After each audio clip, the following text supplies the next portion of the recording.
আজকে আবার একটা নতুন রেসিপি নিয়ে হাজির হলাম। আজকে বানাবো মোগলাই পরোটা, চিকেন মোগলাই পরোটা। তো চিকেন মোগলাই পরোটার জন্য কী কী লাগবে, তো আমি এখানে এখন অলমোস্ট কিছু করিনি, জাস্ট এখন পেঁয়াজ, রসুন, কাঁচা লঙ্কা, আদা, ডিম আর চিকেন নিয়ে আছি।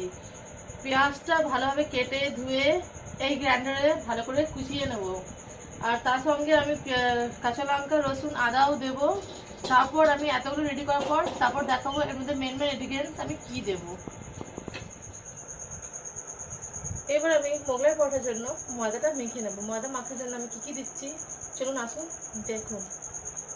প্রথমে আমি পরিমাণ মতন তেল, এখানে ময়দা আমি অনেকটাই নিয়েছি, হাফ কিলো উপরে আছে, যার জন্য আমি পরিমাণ মতন তেলটা দিয়ে দেবো।